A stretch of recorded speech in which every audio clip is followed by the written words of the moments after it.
Death can be difficult to comprehend, especially when you're the one who's dead.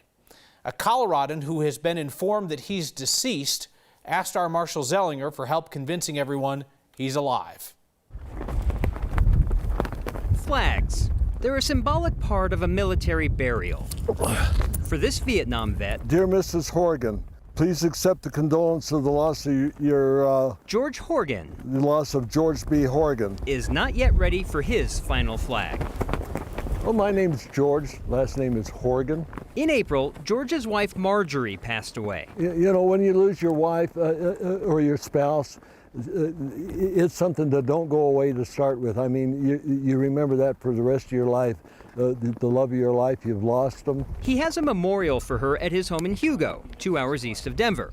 Then he got a bit of a memorial in the mail. At the time of my wife's passing, I was declared dead by Social Security. Our records incorrectly showed him being deceased. However, we have since found that he is alive. Well, I am calling you guys because I've been through every loop I can to try to find out how I can fix being dead. As you can see, George is very alive, just not on paper. No more money from Social Security, no money from my disability, and then my Medicare ceased. It's not that he hasn't tried saying he's a vet who's not dead yet. It's just that no one seems to believe him. They told me I was trying to commit fraud. When I'd call, they'd say, you're trying to commit fraud. When he visited a Social Security office in person, he had to sign an affidavit swearing he was telling the truth about being, well, about being not dead. And I hereby certify that I am alive and well and living at, and my address again.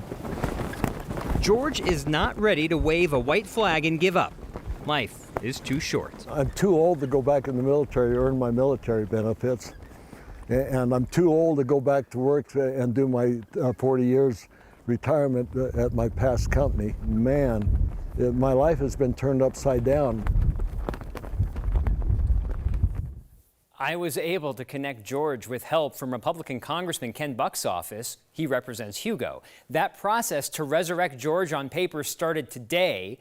Apparently, Kyle, this happens more frequently than you or I might expect because it sounds like there are certain forms to fill out and people who know how to handle this with those certain forms. I understand mistakes happen.